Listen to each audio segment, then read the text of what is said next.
या देवी सर्वभूतेषु मां सिद्धिदात्री रूपेण संस्थिता नमस्तस्यै नमस्तस्यै नमस्तस्यै नमो नमः। ओम श्री सिद्धिदात्री नमः। जय श्री राधे कृष्ण। आप सभी का आपके अपने YouTube channel B K Mishra present में बहुत बहुत स्वागत है।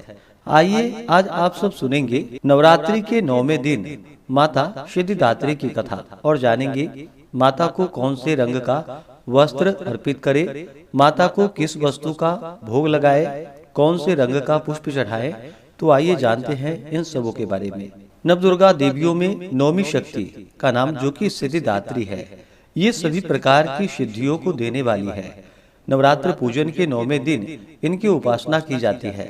इस दिन शास्त्रीय विधि विधान और पूर्ण निष्ठा के साथ साधना करने वाले साधक को सभी सिद्धियों की प्राप्ति होती है।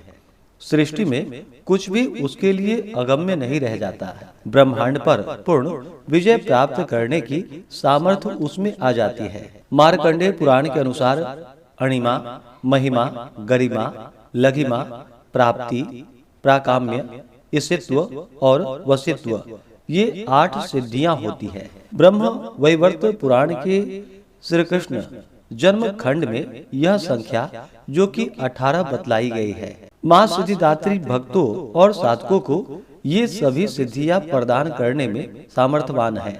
देवी पुराण के अनुसार भगवान शिव ने इनकी कृपा से ही इन सिद्धियों को प्राप्त किया था। इनकी अनुकंपा से ही भगवान शिव का आधा शरीर देवी का हुआ था। माँ सिद्धिदात्री 4 भुजाओं वाली है। इनका वाहन सिंह है। ये कमल पुष्प पर भी आसीन होती है। इनकी दाहिनी तरफ के नीचे वाले हाथ में कमल पुष्प है। प्रत्येक मनुष्य का यह कर्तव्य है कि वह माँ सिद्धिदात्री की कृपा प्राप्त करने का निरंतर प्रयत्न करे, उनकी आराधना की ओर अग्रसर हो।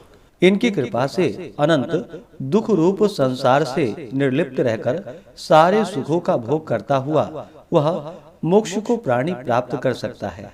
नवदुर्गाओं में माता सिद्धिदात्री जो कि अंतिम है। इनकी आराधना से भक्तों और साधकों की लौकिक पारलौकिक सभी प्रकार की कामनाओं की पूर्ति हो जाती है।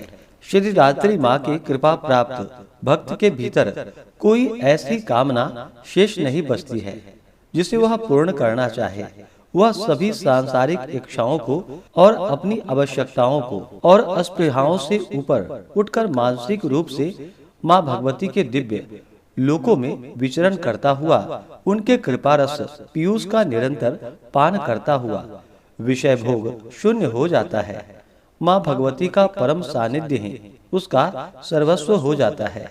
इस परम पद को पाने के बाद उसे अन्य किसी भी वस्तु की आवश्यकता नहीं रह जाती।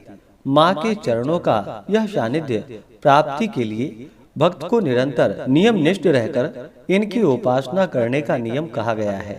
ऐसा माना जाता है कि माता भगवती का स्मरण, ध्यान, पूजन हमें इस संसार की आसारता का बोध कराते हुए वास्तविक परम शांतिदायक अमृत पद की ओर ले जाने वाला है। विश्वास किया जाता है कि इनकी आराधना से भक्त को अणिमा, लघिमा, प्राप्ति, प्राकाम्य, महिमा, ईशित्व, सर्व कामावशायिता, दूर श्रवण, पर कामा प्रवेश, वाक सिद्धि, अमरत्व, भावना सिद्धि आदि समस्त सिद्धियों 9 निधियों की प्राप्ति होती है।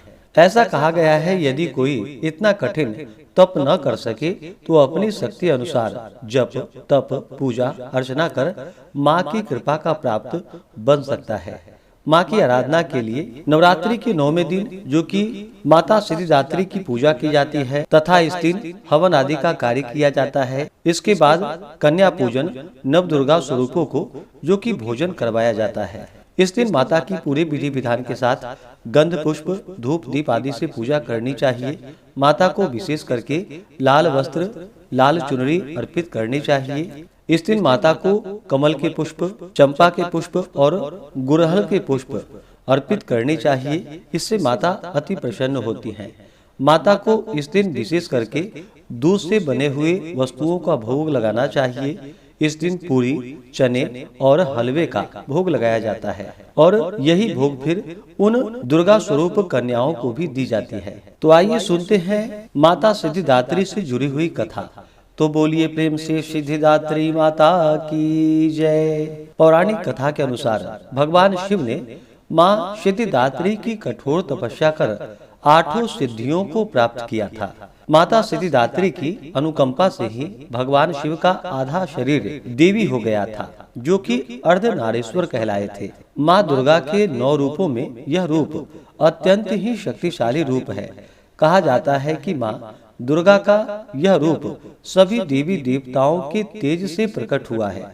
कथा में वर्णन है कि जब दैत्य महिषासुर के अत्याचारों से परेशान होकर सभी देवतागण भगवान शिव और भगवान विष्णु के पास पहुँचे, तब वहाँ मौजूद सभी देवगण से एक तेज उत्पन्न हुआ और उसी तेज से एक दिव्य शक्ति का निर्माण हुआ, जिसे माँ सिद्धिदात्री कहा जाता है।